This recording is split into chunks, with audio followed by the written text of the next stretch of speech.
at Radio Free America. This is Uncle Sam. Right now, I've got a few words for some of our brothers and sisters in the occupied zone. The chair is against the wall. The chair is against the wall. John has a long mustache. John has a long mustache. It's 12 o'clock, Americans, another day closer to victory. And for all of you out there on or behind the lines, this is your song.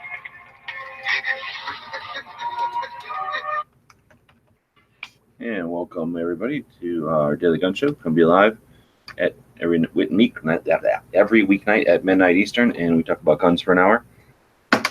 We're a little late tonight. We're an hour late tonight. Thanks everyone for their patience with that. We've got a couple of people joining us live on the panel. Gary just jumped in from Kansas. Thanks for joining. Hey, thanks for the invite. An hour later than normal. And then Woods is joining in as well. Thanks for the invite, G. You bet. Thanks for jumping in. It's only 10 o'clock for us, so it seems weird, you know. And then Honda just jumped in from Denver. What, it's 10? It's 11 o'clock for you? Yeah, just about. Yeah, it's weird. It's weird that, you know, it's 10 o'clock for us, but it's 1 a.m. on the East Coast? So I guess that's pretty late for people. Yeah, it's not that late here. Not yet, anyway. It does not seem like it. Anyway, I passed out earlier this afternoon. It was really hot, and I woke up like an hour, well, not too long ago. So apologize for the late start, but thanks everybody for jumping in. Today is Monday. On the Daily Gun Show, we try to do kind of themes throughout the week on the different days of the week. On Mondays, we talk about behind the scenes, the nuts and bolts of running a channel or doing Second Amendment content online. And I watched, this was, there's a guy named Angry, who is originally from Pennsylvania. I got to hang out with him while he still lived in Pennsylvania when I was on the road trip at 18. And then he was literally on his way to move to Arizona. He was in his car with all the stuff packed, and he was on his way pointed west when we met up at a gun shop that was one of his favorite gun shops back in Pennsylvania. And then he moved out here to Phoenix, and got to hang out with him a few times, obviously, since he's much closer now. And he's been posting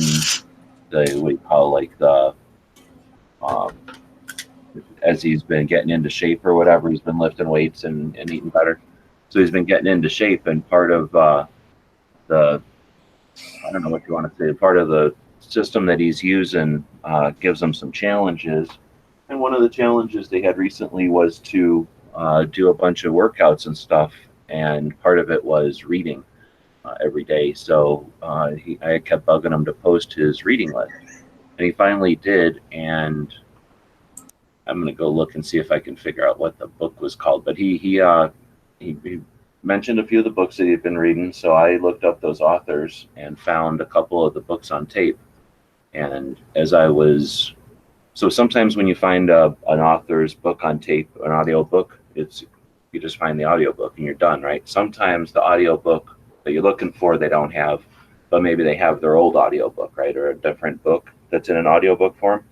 And then sometimes if they just wrote a book and they don't have the audio book online somewhere, then they'll have maybe like a 2-hour discussion with the guy talking about his book, or maybe at if it's a book on some sort of industry, he's at some sort of industry event and they're talking for 2 hours, about the topic of the book, not necessarily like a book review, but just, delving into the subjects of the book.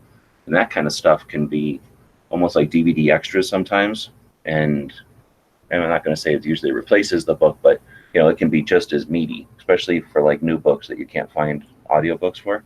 And that's sort of what today's show is about, this Metcalfe's Law. Has anyone heard of Metcalfe's Law before? No. No, I haven't. Spell it? Metcalfe, so Metcalf. It's the title of the show. It's out there. So it's just some guy, and he named the law after himself. I guess he first formulated it in 1993, so it's not super old or anything. And it has to do with, I'll just screen capture real quick here. It just has to do with a real simple principle of exponentials. So if you've got 2 telephones in a network, let's say, or 2 computers in a network, or 2 people talking, that's 2 elements to it. But as soon as you bring in 5 people, not only do you have the 5 people talking to each other, the 5 pieces, but you also have all the interconnectivities. So that goes from, if it was just 3 people, it would be 1, 2, 3. I guess if it was 4 people, 1, 2, 3, 4, 5, 6. As soon as you get to 5 people, it starts bringing in more dynamics. So as you can see in this picture, when you bring in a bunch of people, you start to get, I guess, the potential for communication. It starts to grow exponentially. So Metcalfe's law is, well, let's let a robot tell us, because you can't go wrong without a robot telling you what it is, right? Metcalfe's law. The law that states that the usefulness of a telecommunications network is proportional to the square of the number of its users. So the larger something gets, it doesn't just grow, by the number of people, but it grows by the number of potential interconnections you've got. And I guess that explains some things like Facebook and YouTube. So I've got a couple of blurbs that we'll listen to here to get going. But today's Monday, so we're going to talk about this for a bit. And I'm going to encourage, I guess, everybody who might be listening out there, discovering the show as an alert or whatever, to be part of the show. So I guess there's only the 4 of us watching, and maybe hill climb. So I guess, or JB is the only one out there watching tonight. So welcome, but be part of the show if you want. So this is a quick thing about a guy talking about it, and he's talking about Uber. The key piece that I want to throw in, though, about change happening faster is, we all know Moore's law and the acceleration of hardware, which actually now looks like it's going to go on for maybe another 5 years or so through some technical hacks. The other law, though, that interests me now is Metcalfe's law. And that's Bob Metcalfe, who, among other things, helped invent Ethernet. And about 8 years ago, Bob postulated that the value of a network grows as the square of the number of people attached to it. So in other words, it's another exponential growth. And that, I think, is what has really potentiated the last 10 years, the way Facebook went from 12 million 11 years ago to 2 billion today. Classic Metcalfe's law at work. And what's interesting about Metcalfe's law is it allows newcomers into the marketplace to really even bring down regulated industries because they grow so quickly. Classic example here in New York City is Uber.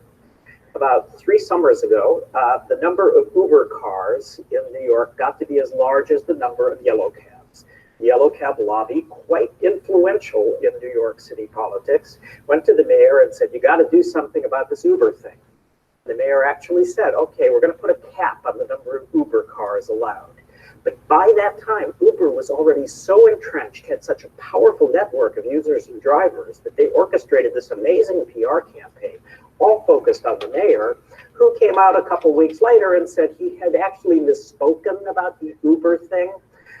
What we're going to do is study it. Now, there's 5 times as many Uber vehicles in New York City as there are yellow cabs, and the yellow cab industry is just shaking its head. How did they get run over by this thing?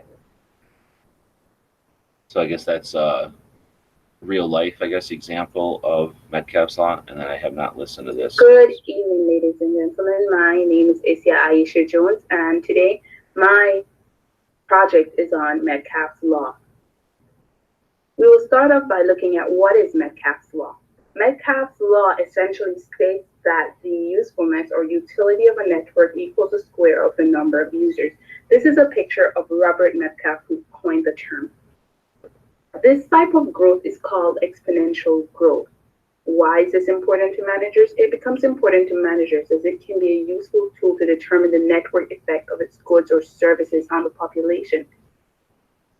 This is very, very important. Using the Apple example, one author highlighted that the value of the device is increased not by the inherent and static value of the iPhone itself, but by the network, the value of all these new applications that are constantly being added. This suggests that the value of this device to users increases as more and more users become available and more applications also become available. Well, however, what are the limitations of such a principle?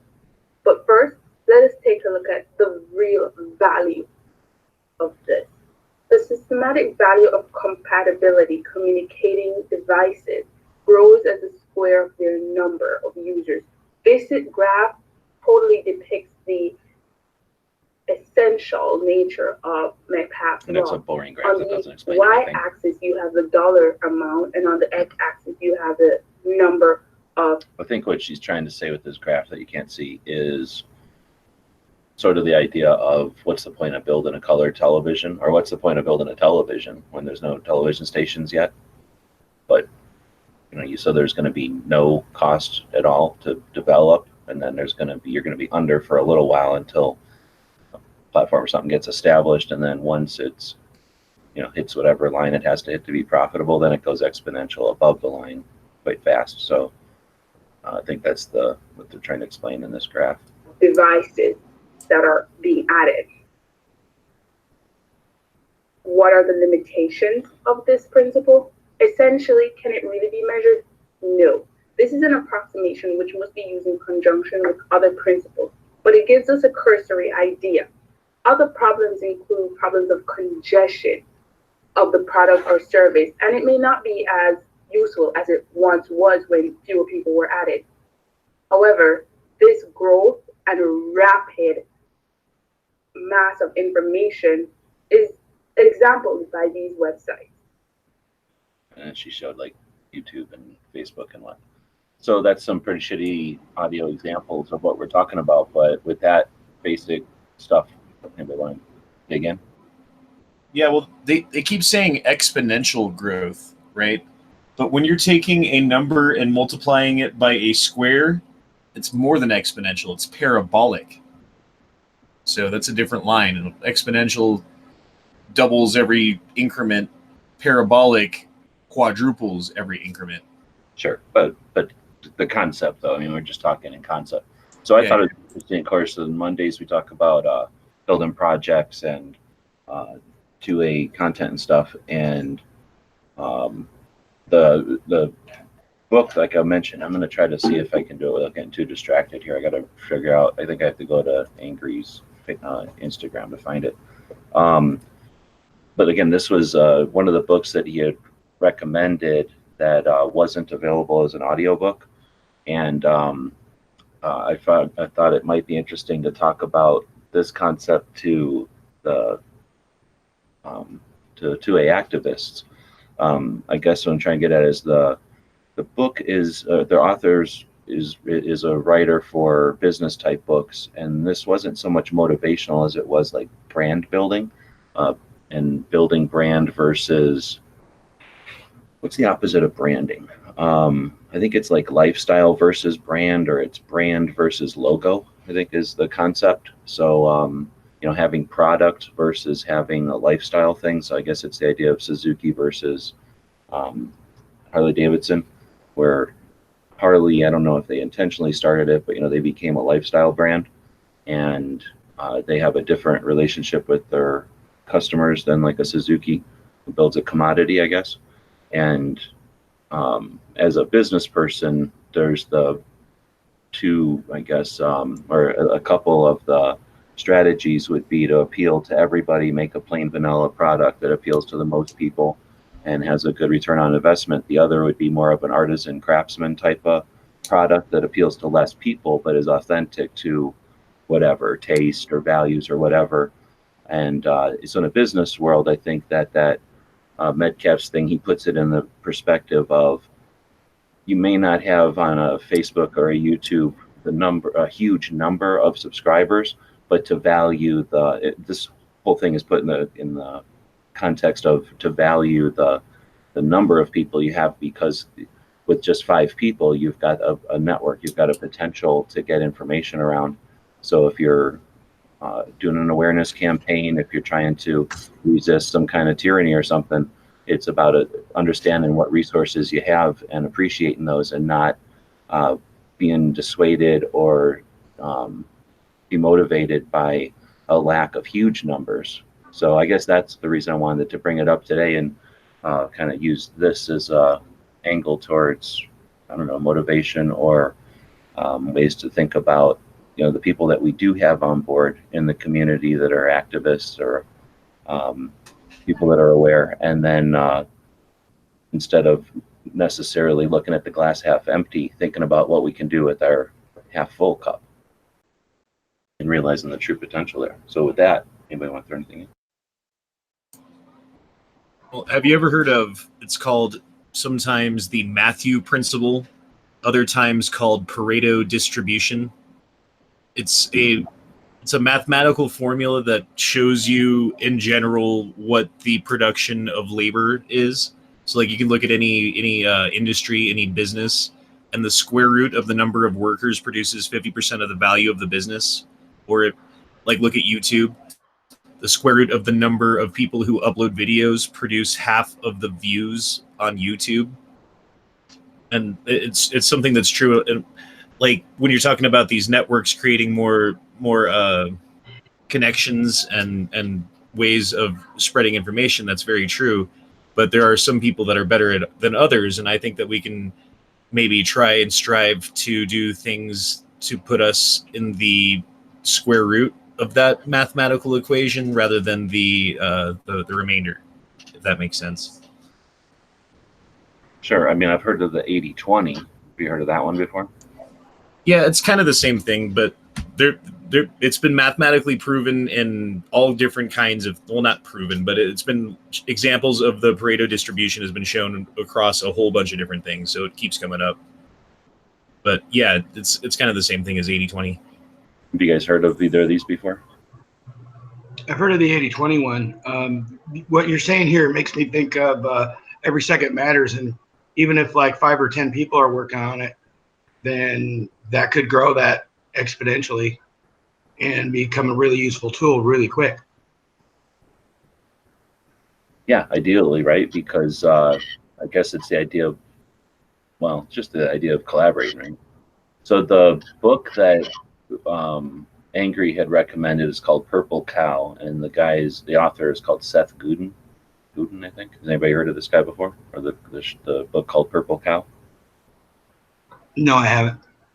So I was looking at, like I say, I couldn't find the book on audio, but I found plenty of, I think I found another of his books on audio, and then I think his prior book, and then some talks or whatever where he gets into it. And I think the Purple Cow is, I think the idea is that, you know, the cow is kind of familiar, people know what it is, but if it's purple, then it's got something different. You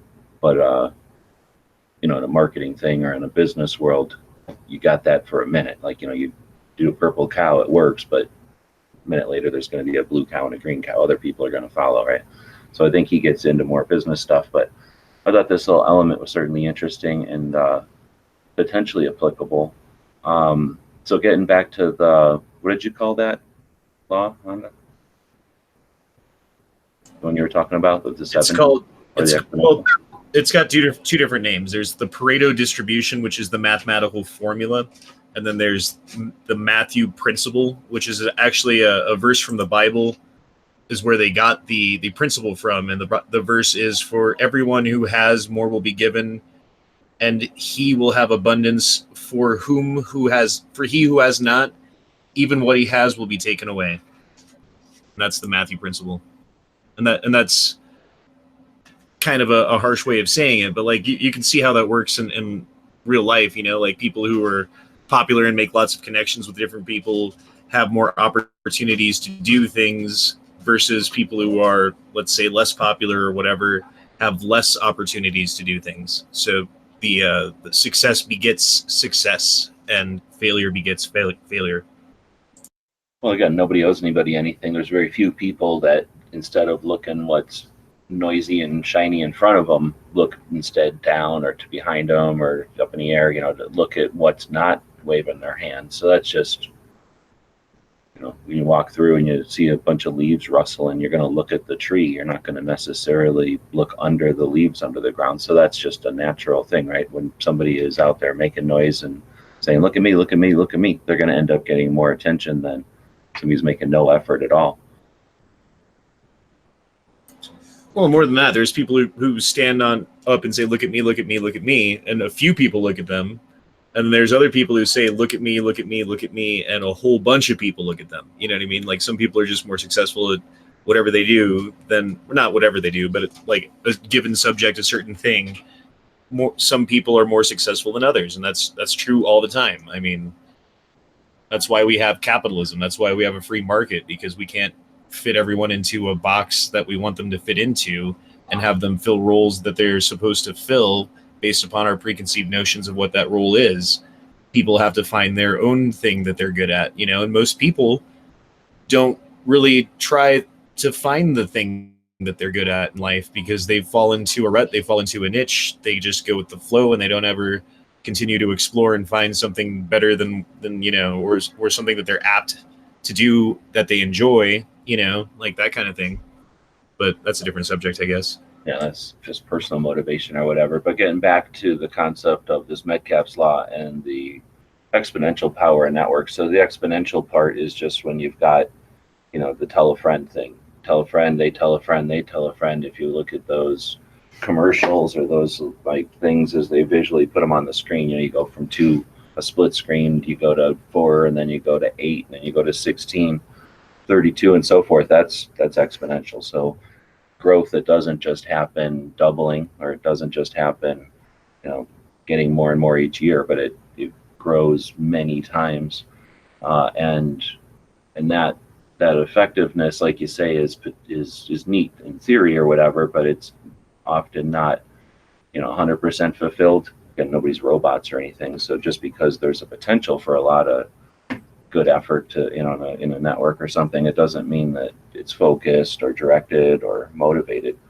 But that 80-20 thing is another similar to the law you're talking about, or the concept you're talking about, and that is that in any system, pretty much the 80-20 rule applies to most everything. Just in general, it kind of seems to happen that 20% of the users are responsible for 80% of the use of the thing. 20% of the users will usually pay for 80% of the thing, and then it works the other way. 80% of the users can be responsible for 20% of stuff. So it's useful in marketing and pretty much everything. I mean, it volunteers and anticipated signups and stuff, and anticipated calls to action can be pretty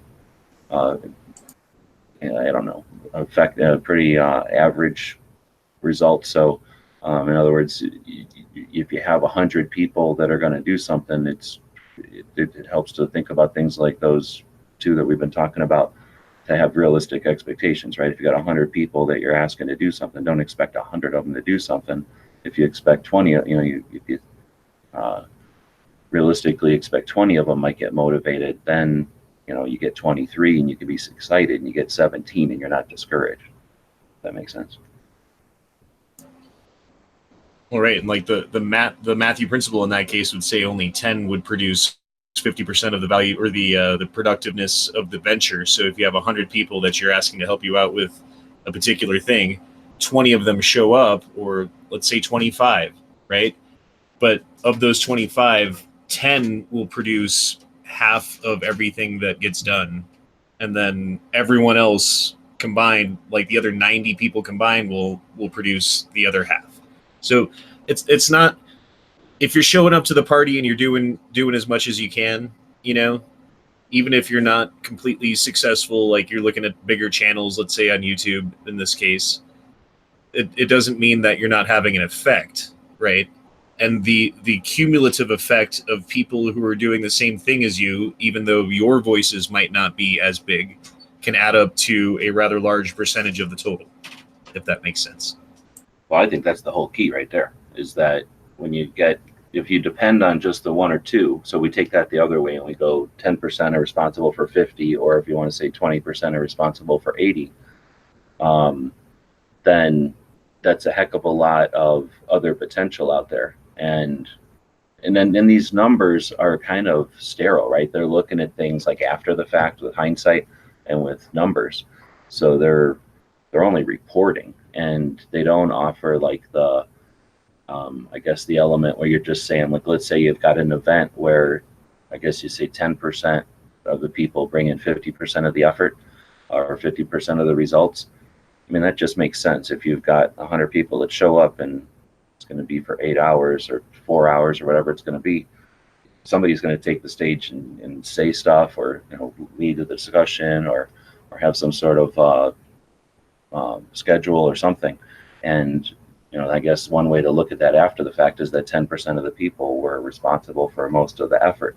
But on the other hand, without those other people showing up, how effective could it possibly be to just have the 10% of the people doing the motions? Without the rest of the people, it's only a portion of the overall.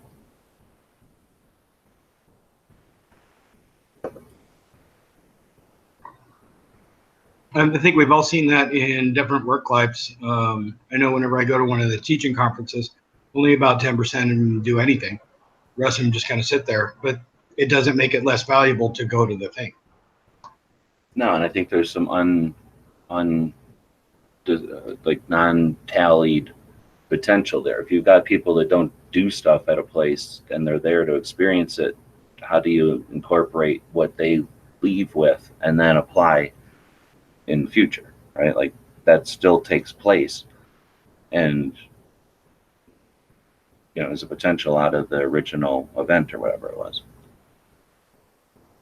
So I don't know. I'm trying to figure out how we apply this stuff to efforts out there. So awareness efforts and rallies and crowdfunding, I guess, like the efforts like this site 630 or 1693. I can't even think of the number. 1639. 1639. So you posted on Instagram, I think, earlier about how you guys are about to get hit with it today, and then California is also getting hit with all of their weird stuff today, being July 1st. Oh man, that sucks. Yeah, it's our first day of full infringement.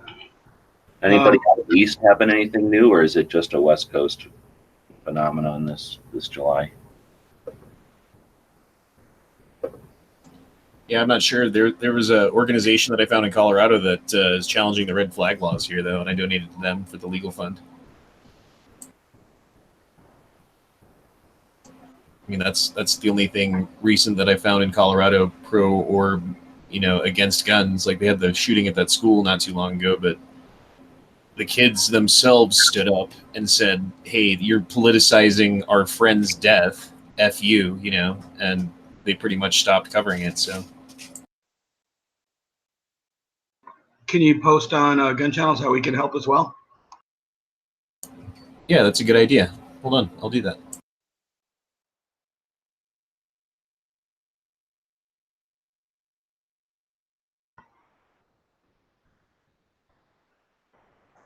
I think the 1639, challenge and all did show like exactly what you're talking about here, Jay, is that, the connections between, it grew within a month. We're at $88,000.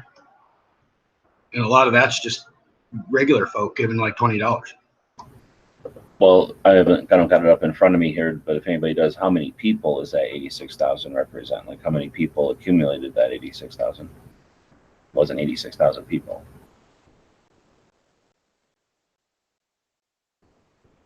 But like you say, it wasn't, most of the people weren't doing the $500 or $100 things. Most of it was the $10, $5, $20, $50 stuff. I think the average was, I was looking at it yesterday or the day before. The average was $40. Like the average person gave $40, and there was like 2,000 people, if I remember correctly, approximately. But it could be more now. I'm not sure, but that's what it was a couple of days ago when I looked at it. So when you think of 2,000 compared to just any subset of our population of gun owners, it's almost nothing, it's almost nothing. So, dang, I was just thinking of a video I watched earlier today. Completely blanked it. Vance is saying ASA is promoting a rally in Richmond, Virginia on the 9th to oppose governor's attempt to ban suppressors. Right on. I did not see that. I'll go see if they got something on their Instagrams.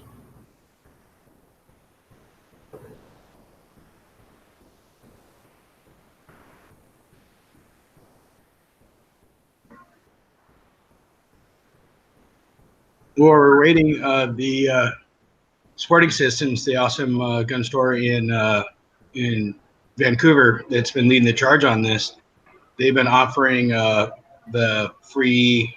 They've been offering the online thing that we have to have in order to buy anything semi-automatic for free. And there was so much people on it today that they crashed the server and they had to redo it.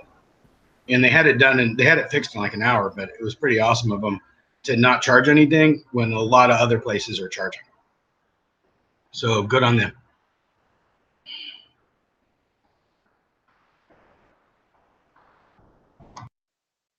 So I can't find the rally on their Instagram, but I'll start sharing it as soon as I can find something. I'll go look at their website or something.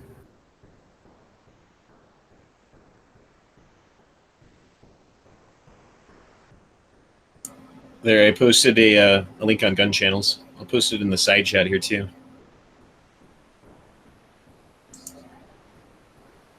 One sec, I'm on two computers. So since we're talking ASA and I'm looking at their website, I'll screen share here, and that'll be our nonprofit group of the day. And so ASA, American Suppressor Association, has been around for a bit. I first became aware of them in 10 or 11 when Josh, who's the owner of Suppressor Co. or Silencer Co. and the rest of the American Suppressor Association went down to West Virginia. At the time, that's where the technology branch of the ATF was, where all the NFA stuff happens. They did a tour, had a meeting. As industry representative, the American Suppressor Association is not just a gun owners' rights groups, it's a suppressor industry association. And with that role, they had a chance to have a meeting with the ATF technology branch and did video. And they did a really nice, well-produced video of travel into DC, to West Virginia. And thanks for jumping in, Gary. And then seeing the inside of the ATF branch, which was crazy because it's just it looks like a temporary office type of building, facility type of thing. There's just like those mailing containers that look like milk crates, just full of forms, just stacked in the hallways and stuff. It was really mind-blowing and eye-opening. So that was my first awareness of them, and I joined right away. I have been following them since, and now they've got a campaign, Cans Not Bans, and it looks like they're encouraging people to join the ASA. And then I guess you got a chance to win some stuff. You get a chance to win a year membership or a 3-year membership. You can win a lifetime membership, and you can win. I guess the donations give you the chances or something, and then there's a whole bunch of prizes here that are suppressors. So 1, 2, 3, 4, 5, 6, 7, 8 different suppressors and a bunch of other components and stuff. And looks like its yearly membership is $35. A lifetime is $250. It's actually one of the that's not bad for a lifetime membership for an organization. They have a fancy lifetime for $1,000, and for people that like to give more money than just join, the yearly memberships are designed to allow you to fund an organization. So you've got a $100 yearly or a $100 3-year, and then whatever this one is, $100. Oh, this is an incremental where you pay on a payment plan. They also have some just donate buttons and a bunch of fine print. But no, I haven't seen anything about the that event in Virginia yet. So we'll find that and repost it when I find it.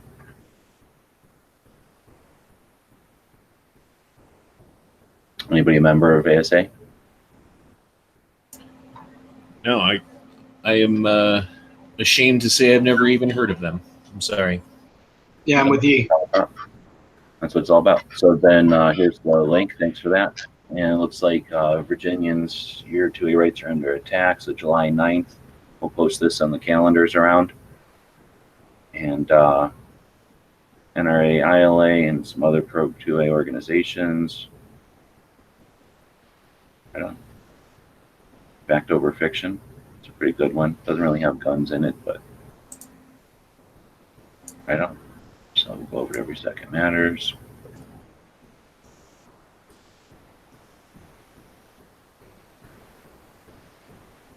Oops, ready to go.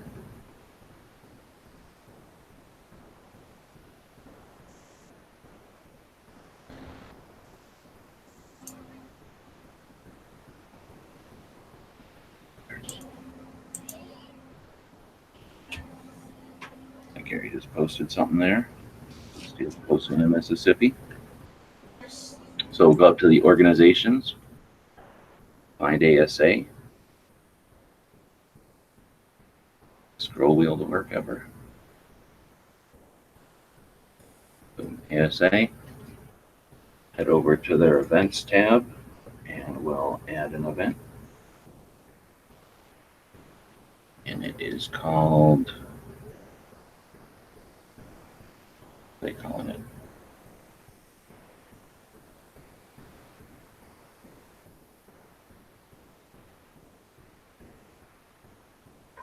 E, when you donated, did you join then? Is that how it works? When I joined it back in the day, I just joined as a yearly member. Honda, was when you said that you gave a little bit today, was this did you just join the organization or? Yeah, I just paid for a year, like the $25 one or whatever, and signed up for their newsletters and such. Sounds like a great idea. Well, I mean, I don't know how all of this stuff works, I guess, completely. Like I'm vaguely aware, I guess, but it seems to me that if we fight red flag laws in Colorado and win them on a constitutional basis, doesn't that then translate to other people's fights in other states if they're fighting against the same thing? So Kind of like what's going on in Oregon or whatever. Sorry. this is against the suppressor ban or red flag law?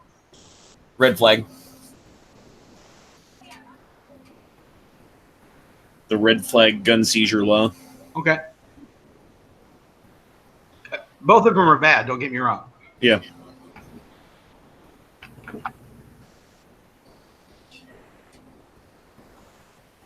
So this is email. So I'm looking at MailChimp's website. I'm just going to right click on this, open it in a new tab, make sure that's what it looks like, and then I'll save that image. Just saves it on my computer somewhere. And I go over here and choose it, and there it is. Could be easier. Wow. This is a, what is this? I gotta filter these better. Let's call this a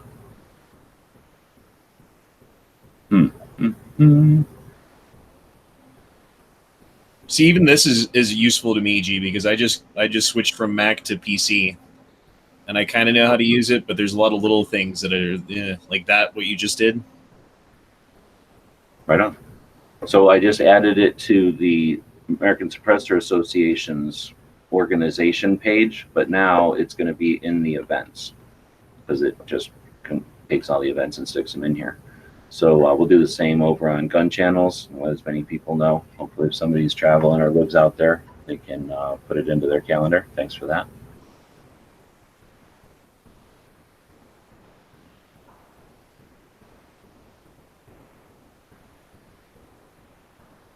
Adam said something and then took off. So we got 9 people watching. I don't know if there's anything else going on. Gary had to take off. It's too late for him.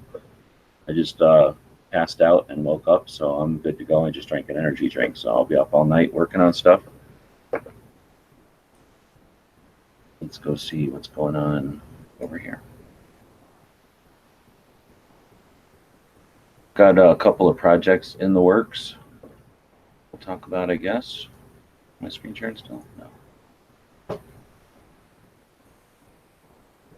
Bring this over here.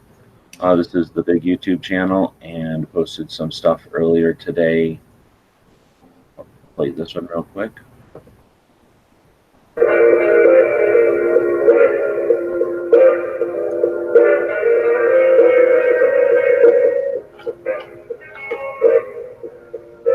An interesting opportunity fell into my lap this week. It's the week of July 4th. And I became aware of an item that needs to be moved from Tucson to California.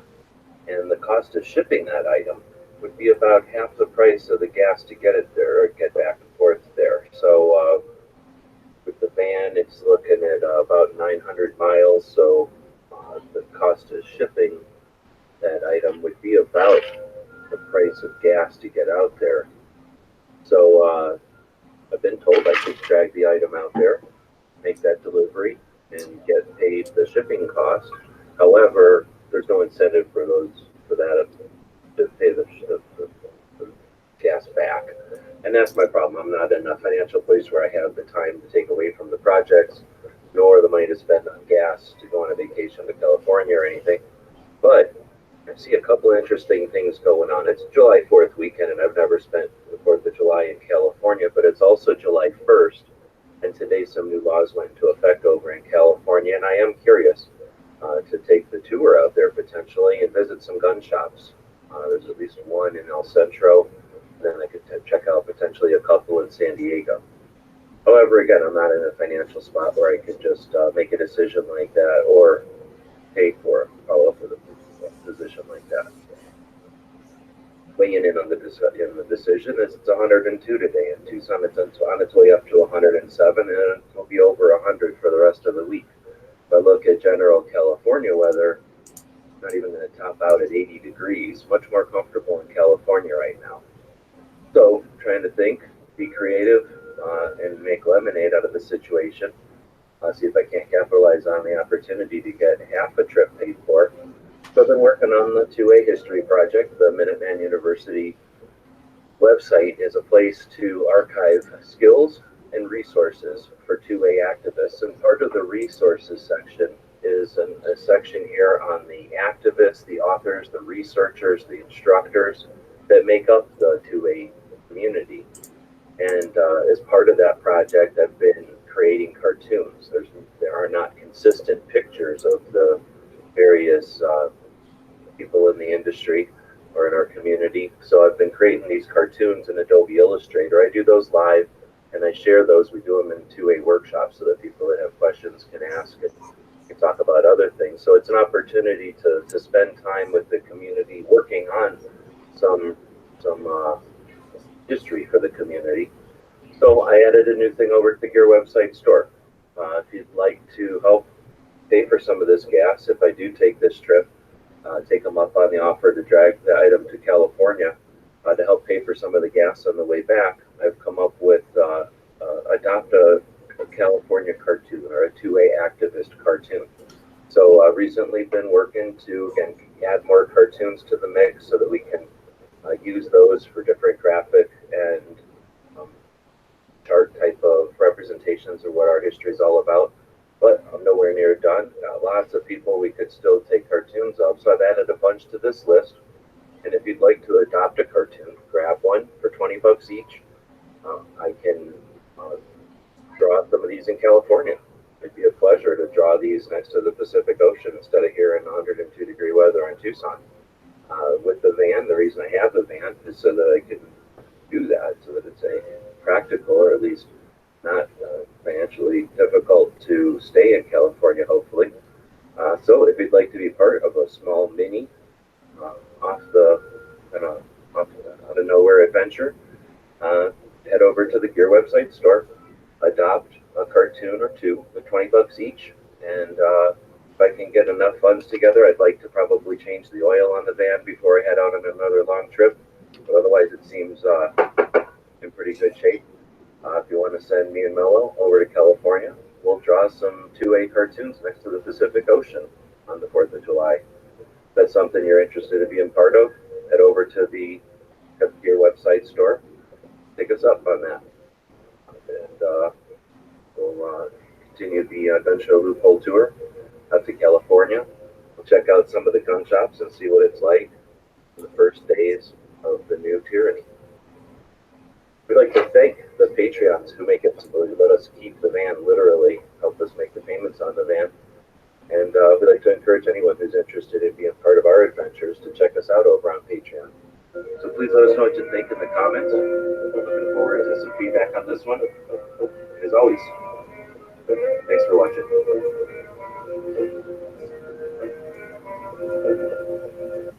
So I'll drop a link to that. And so my question to the panel is, have you ever traveled on the 4th of July to California? No, I've never been in California on the 4th of July. I've only been to California a couple times, though. Yeah, I never travel anywhere on the 4th of July because it's my dad's birthday. Yeah, it was my grandma's birthday. 4th of July was my grandma's birthday. My one grandma was 4th of July. My other grandma was Christmas Eve. That's crazy. But yeah, I don't like usually traveling on holidays that people, because that's one of those holidays that people take the weekend off and travel for, right? And it's just hassle and everything's crowded. And if prices are one of those things that prices go up and down, that's the upside of it, right? When they know everything goes up, right? Gas goes up. And then California, just added 53 cents, crazy, 53 cents to their gas or something crazy this in July. Wow, really? I don't think it was 5. It's either, let's go look at Arizona, California gas tax. California gas tax is now 79.2 cents per gallon. Nearly 50 cents of that goes to federal. No, this is old. I thought they just 9 hours ago, after tax hike. Let's see, after tax hike, gas in California is now $1 higher than the national average. Okay, it was 5.6, not 56. Sorry. So California's average gas price bumped to a nation high of $3.75, with a new 5.6% or 5.6 cent gas tax that went into effect today. Wow. Yeah, gas prices in Colorado are about $2.50, $2.25, somewhere in there, depending on what kind you get. That's not bad. Yeah, we're about $2.50, something like that ish. But yeah, California right now is, well, and then when they say an average in California is $3.75, remember that the cities are, higher than that, and the outside is a little bit less, I guess. But Yeah, we're 370 here in Washington. Wow. Man, West Coast is not a good place to live for taxes, guns, and gas, apparently. so, like I say in the video there, I've got this potential to get half the trip paid for, and it's not a trip that I needed or that I asked for. It's just that it's one of those things that came across in the just happens, and it's 100 something here, and certainly appealing to go hang out over there. I don't know. Where do you guys vote on driving out to California for a couple of days to see what the shops are doing and see what a 4th of July looks like in California? There's got to be places you could sit on the hill and watch some kind of spectacular 4th of July in San Diego, right? Yeah, I'm sure. I'd say, you already have half the trip paid for in gas anyway, right? Now, here's my question. I'm serious though. Like, I really don't. I don't have any money to just like randomly spend on stuff, so it's definitely not a wise thing. But I'm not known for doing wise things. Here's my question though: Is your van set up for like a sleeper type van? Yeah, that's the thing, and that's one of those things that bugs me. It's like I built this thing to be a stealth camper so that I can urban camp. I can park in the. Usually what I end up doing, because I don't want to fight with local cops, or I'm not like living in it. I'm not like worried about every single night. I'm usually a place for a couple of nights. I'll just go to like a truck stop and shut my eyes there. But then, yeah, I got an office in it mainly, so I can do work and stuff in it. But yeah, I can go in the back and stretch out and not have to worry about a hotel or a kennel. That's the main thing. Traveling or having a pup, you got to have somebody come over and watch the pup, which the people that watch my place are not animal people. So it's not necessarily an option. They'll watch the place, but they won't watch the place and dog sit. So that's no big deal. But then you got to put her up, and I don't like doing that, and it costs money. So that's one of the reasons I got the van, so that whenever I've got a pup, I can bring the pup with and not have to save all the kennel money. Well, there's really 3 costs of traveling, right? If you are staying in a hotel or whatever, it's room and board for the trip. But it sounds like you've covered that in the price of the vehicle that you have. Right. There's gas, obviously. There's no way to get around that unless you have like a Tesla or something. Right. And then the third cost is food, right? You need to eat while you're there. So do you have a way to cook food in the van, or would you have to eat out at restaurants the whole time? Because that would be a lot more expensive. Oh yeah, I eat at 99-cent stores, so they got my same 99-cent store over there. There's no real cost. The only cost is the gas, and then there's probably less. I don't know if there's less production, honestly. When I go to California, one time I went out there to do taxes. I had a bunch of taxes to do, and I was out there for something, so I just I had these taxes to do. I just stayed in California and did them in Malibu. And I don't think there was literally any difference. The 8 hours I spent working on the computer with the ocean out the window or out the van door would have been exactly the same 8 hours I would have spent here. And I think I might have been more distracted here. What was that noise? I'm gonna go look out the window, or just, farting around the house kind of thing. When you're sitting in the van with a laptop, there ain't other, aside from whatever might happen with, people on the street or something, there's no real distractions. You only got the one thing to deal with. Yeah, man. I mean, I'd say do it. It sounds like you're set up to do about as cheap as you can possibly make the trip, right? Like, there's no way that you could make that trip any cheaper. Well, I could make it cheaper with a more economical car, but yeah, like as far as travel and like you say, those kind of expenses, like, yeah. Well, if you have the economical car, it doesn't make it cheaper because then you have to like pay for a place to stay, or like camp or something.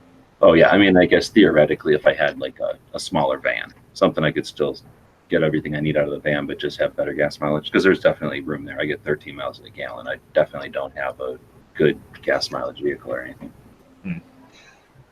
All right, well, we don't have to spend too much time on that. And then I guess another question would be, let me jump over to the store and grab that drop down.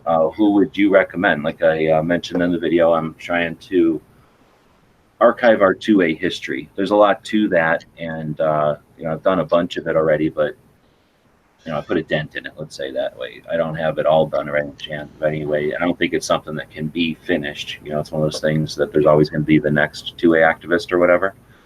But at the same time, I do want to balance it a bit. I don't want to just have historic stuff, because there's plenty of interesting stuff happening right now, like Liberty Doll or Tony Simon, for example, that are inspirational and happening right now. So, whatever Don Cates did, whatever Don Cates did in the 70s is nice to know, but you know what I mean? There's so many ways that it might not apply, that it's not necessarily motivational to anybody. So I've got this, what do you call, like, archive, I guess, growing list of activists, and I've got some ideas of how to use these once I've got more of them in here.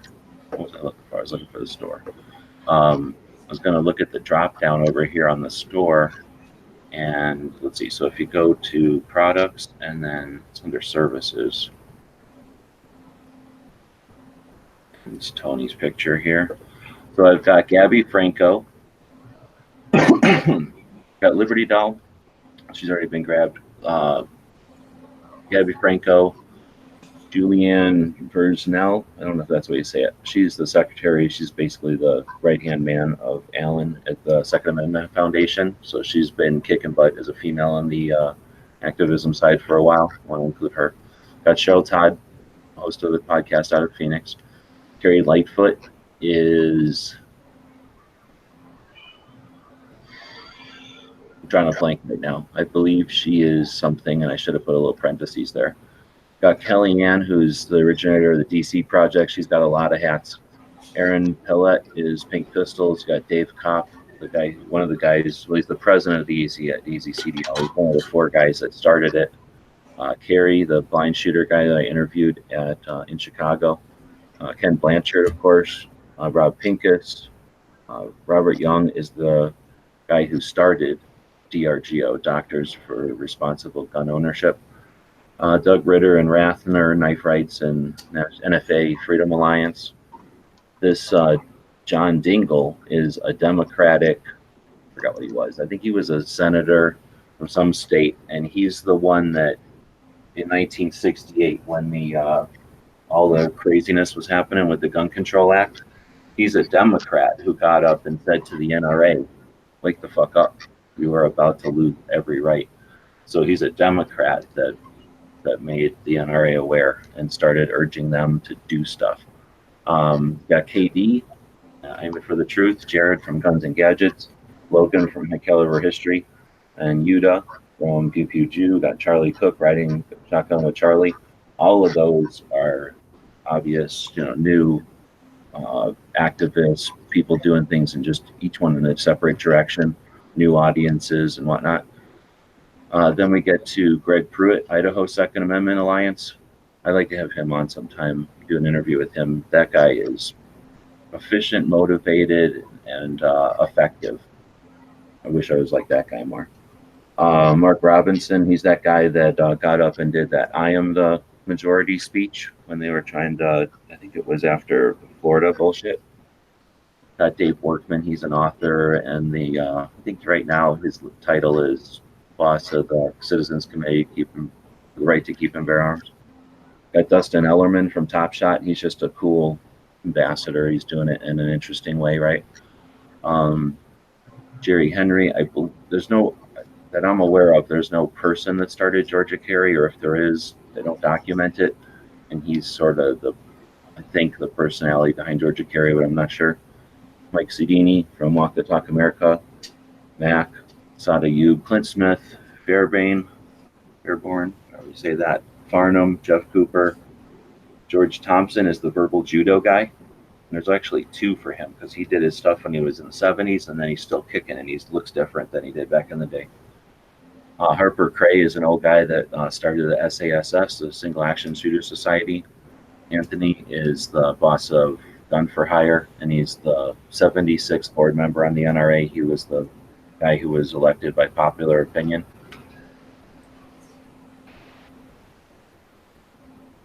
What was that? Did you hear that? Yeah, I did. I gotta go see what that was. Unless somebody's dragging the biggest grocery cart in the world down the street, something's going on. Sounds like a roof fell off a building or something. And then we got Willis Lee and Marion Hammer. So my question is, who else should I put in the list? Who else should I get some cartoons on? Reed Hendricks comes to mind. He's very 2A. He used to work for, what's his name, that short guy? Can't remember his name. As soon as someone says it, I'll be like, dang it. But Reed Hendricks, he's totally good. And the other one, hold on, I was looking while you were talking, is David Clark. He's the sheriff of Milwaukee, Wisconsin, who urged residents to arm themselves for self-protection and vowed to resist federal gun control measures. Okay, sorry. You said Reed Hendricks and who? Reed Hendricks and David Clark. He's the sheriff from Milwaukee, Wisconsin, who urged residents to arm themselves for self-protection and vowed to resist federal gun control measures. That makes me want to put Sheriff Mack in there. Oh, I remember this guy. Heck yeah, definitely. That makes me want to put Sheriff Mack in here.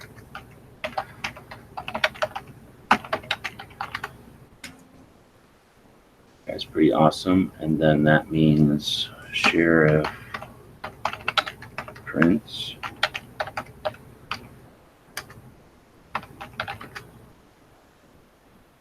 And then Reed Hendricks.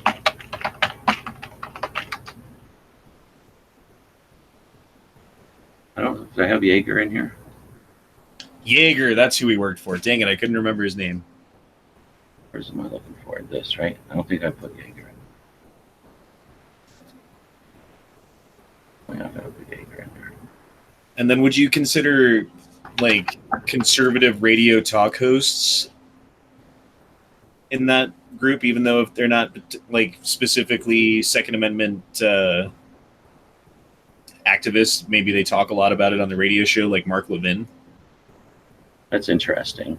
Now, I've got on the actual project, I don't even have him in here. I was going to say, is David Codray? No, is that his name? Yeah, David Codray. He's not a radio show guy, is he? I don't know who that is. Let me look it up. David.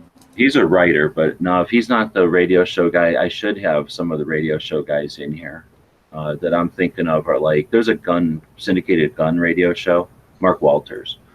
So if I'm going to put Mark Walters in, that's a good question. Now Levin, no, man, I don't know. Once you get into like what you got, Levin, that's not him. What's it called? Like Armed American Radio? I think that's him. Yeah. Once you get into the, what do you call them? Syndicated radio show hosts, I guess. So you're talking Levin, then you're talking like Limbaugh and Prager and whoever else is out there anymore. Yeah, or even Glenn Beck, maybe. Or, I mean, I wouldn't put him on that list, but he's definitely spoken out for gun rights before. That's what I'm saying is they may be pro, but do they ever go out of their way and that's their thing? Like these other people that are in this list, at least, like their lives are dedicated to this, period. And that's it. Running organizations, founding. Huh? Chuck Norris, Bruce Willis, and Tom Selleck. Tom Selleck, maybe. Bruce Willis isn't Tom Selleck. Man, I don't know about Tom Selleck. And then if you put Tom Selleck in there, you got to put what's his fuck, the Planet of the Apes guy. Oh, Heston. Heston, thanks. And then, because they're not really activists, but they were like waypoints or something, right? They're like they're mile markers. Maybe is that the way to say it? well, I know how Yankee feels about this guy, but how do you feel about Colian Noir? Oh, I need to put him in there, yeah. And then what's her face?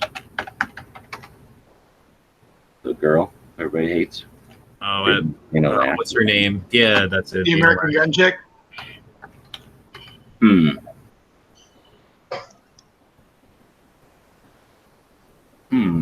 What about I on the Target Radio? What's it? Rob Campbell. I know Eye on the Target, so what's his name? Rob Campbell. Rob Campbell. B-E-L-L, and then Amanda Sepulchre. Do I not have Amanda in there? I don't have Amanda. This isn't him, is it? No, he's an old guy with a big old beard. What's the name of the show again? I am the Target Radio. Is that her brother? I believe so. Is that the other head? I just started reading. Got turned on to it like a week ago, so I don't know a lot about it, but I really like it. But is Eye on the Target where Amanda is? Yeah. Yeah, they're brother and sister doing that show, so that would be her brother. So I'll just put Amanda in. And then what about people who are in government? Like Ted Cruz has done a lot of things and spoken at. I mean, I wouldn't say that he's like a gun activist by any means. No way.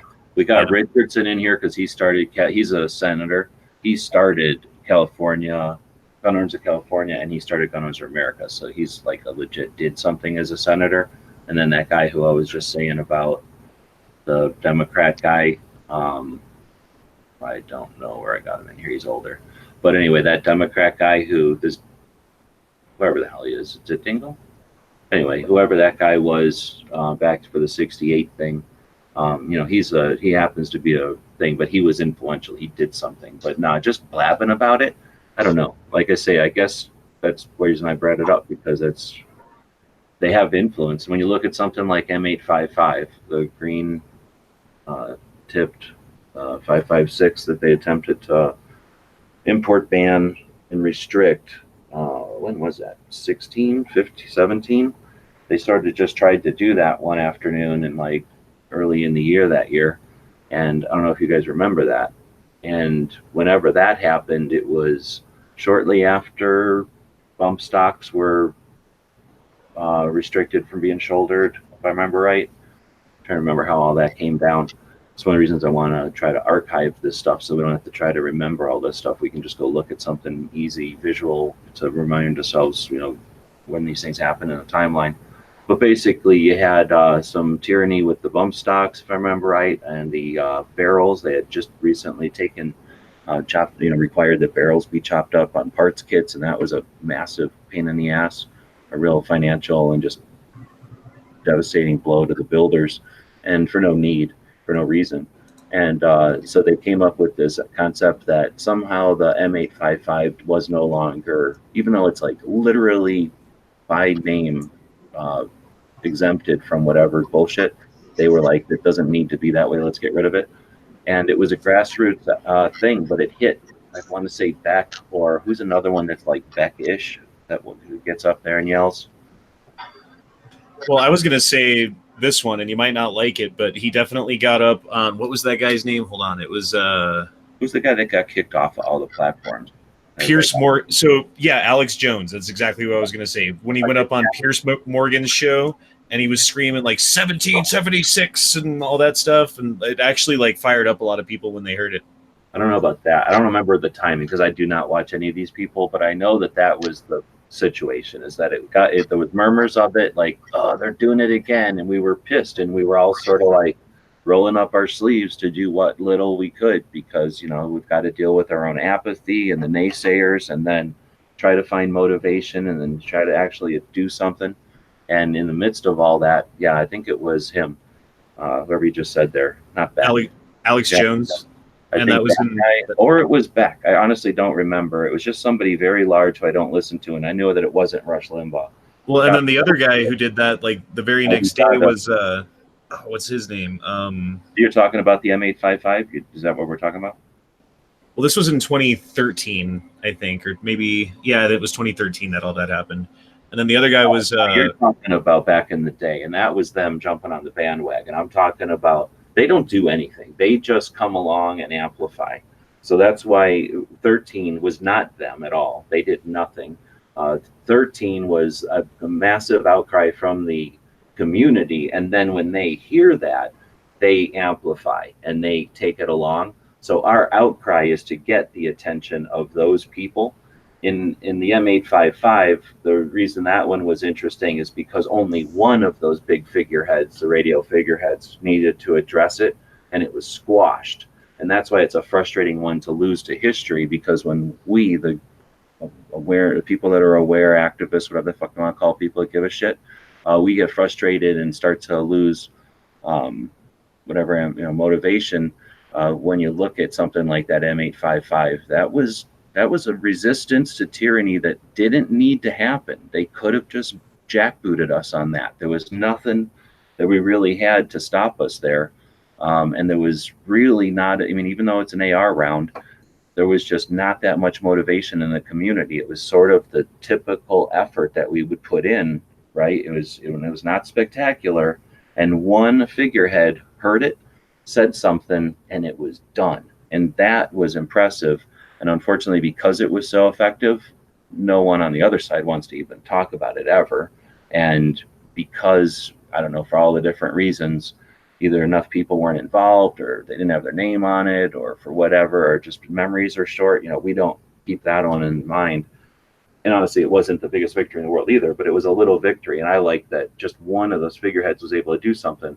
However, you can't force those figureheads, those national level radio people, are on a level of, we need to feed. Like, they are, if what we offer is in line with them, yeah, great. They facilitate our message. They don't give a shit out of nowhere about our plight. And the fact that we have California, that we have New Jersey, that everything's happening in Oregon is testament to them being ineffective or unwilling or disinterested, or all three. Period. Because if they were any of the above, we wouldn't have any of the infringements we have. They are interested in the conflict, and they're interested in complaining about the strife and patting people on the back for, being upset about the status quo, but they're not effective. They're not interested in changing anything. On the other hand, they can be useful when motivated. Once they have a call to action and they can see some gain on their end to support us, they can be useful tools. So that's why I will put them eventually into the list. I'm just not going to prioritize them, I guess, because again, they don't do anything for us. They just help us when it helps them. Am I wrong? Do you guys see it differently? No, they're definitely not. They're riding the wave. They're not creating it, I guess. Yeah, that's the perfect way to say it. Yeah, and they're riding it with like a big ass, people with big ass spotlight. So it's great to have them on your wave, but you got to make the nice wave for them to just step on and profit from, right? Right, but it's still their choice to ride the wave. Like, they could just let it pass, which a lot of those people do. So I think, maybe not right now, but that is something that is potentially useful to highlight for future events, so we can, know who to look to for, I don't know, like some sort of like a beacon light, I guess, like a drum, like a war drum. I don't know how to put it. Like someone to help us spread the word and get everyone on board. Yeah. And then another example of that would be Ben Shapiro. Ben Shapiro went on Piers Morgan and just ripped him an intellectual new one. You know what I mean? Like, he ripped him up and down about the Second Amendment. Now that guy is just a talker, right? He's like just a commentator. So Yeah, he does conservative radio, like internet radio. mhm. So again, I'm going to put them kind of people on the periphery. They're allies when it profits them, but they don't. I think there's. How would you guys put how would you define activist? I would define it potentially as somebody who's willing to look for and champion 2A positions exclusively, or give them ultimate priority, and to seek them out, not just oh, when it's comfortable and you bring it to me, I'll say it again. Is that even an activist? That's just somebody who's pro, right? Yeah, I think you're looking for the people who were making waves, not writing them. I think I like that one. I'm gonna start stealing it if I remember. I put in from Patriot is saying Tom Gresham. I put him in there. Ted Nugent I do not have in there, but I'll put him in there. Fred Bear, who's that? He's the bow guy. Oh, bow and arrow. Yeah, bows and arrows. Like he's like the master, like the original master of that. And here's Patriot to explain more. Good evening.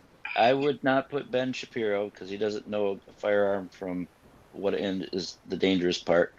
I would put Tom Gresham just because he does that gun talk radio. He's done that for years, and his father was kind of big. I don't know, more into hunting, I think. I don't necessarily care for Ted Nugent, but Ted Nugent is pretty big in that part too, as far as causing the wave, not really just riding it. And then there's old timers too, like Fred Bear, those other hunters. But hi, sorry. Yeah, I don't have any hunters in there, but that's certainly one of the things that I'm trying to come up with. First you got to have the elements, and then once you've got the elements, you can start to do something, create something, or construct something with them.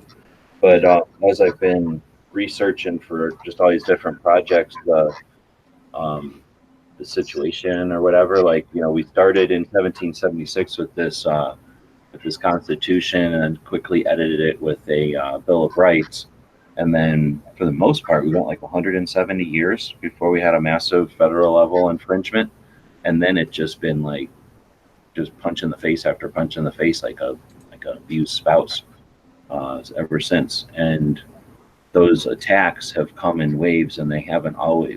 Right, recently, it's all about the right to self-defense and personal protection and CCW and challenges to that. That's only very recent. There's been challenges to ownership of assault rifles. That one was just a minute ago, right? And before that, just right to own, and then how you can purchase. But then before that, it was hunting and that kind of thing, and where you can shoot, and that's where I think some of these celebrity, I guess, people, and after all that, I guess, fall in I don't have to call it peripheries or the edges, because they're there. But I think I'm gonna keep using what Honda's saying. They ride the wave. They don't ever create a wave. They just come along and maybe amplify it, maybe shine a spotlight on it. Sometimes it was coincidentally useful, and other times it's buffoonish. I think Ted Nugent's an example where he'll just create a spotlight on a little tiny riptide when we're over here battling a big wave that we've got to either manage or whatever, and he's just distracting. And another one that I would say, and maybe this is obvious, and I don't know, but Iraq veteran 8888 and the Yankee Marshal. I mean, I know Yankees in our group, and you probably thought about putting him, but honestly, he is a gun rights activist, and he makes waves. He's a wave maker by definition. That's what he freaking does. And Iraq veteran 88, he might not be the initiation of the wave, but he sees the guys making waves and he's helping them out. You know what I mean? He's not riding the wave. He's trying to help make waves. So I would put him on that list too. I would say. And I'll take the vote, but I'm going to put Mac in there ahead of Eric. I know Eric and I know Mac, and Eric, like you say, he'll ride a wave, but he doesn't poke nothing. Where Mac takes a stand and puts risk out there. But I don't know. I don't want to get too heavy into the YouTubers. Yeah, just because again, Right. there's a couple of them that are. Look, Yankee's a good one. Like he's doing his thing, but there's a, I don't know, at least a percentage, if not a large percentage of his attention is to motivation and awareness. And then another one, and I don't know if you already have him on your list, but the guy who does Soldier of Fortune magazine, the publisher, Robert Brown. Yeah, I don't have them on the list because I haven't even started with magazine publishers and authors too much, because that's a bunch. But I do have some authors in there. But I've started with authors that are doing, like Gabby Franco. She's an author, but she's also an instructor. She's also a competitive shooter. She's also an activist, right? So I started with some of the authors that have, like Masada Ayub and stuff, that are other things and authors. But once you get into just authors, I don't even want to think about it there. I have 150 books in the library, so that's probably 75 authors just right there. Or John Lott. I definitely have him already. Yeah. Okay. Yeah, definitely. As far as researchers go, massive resource for us.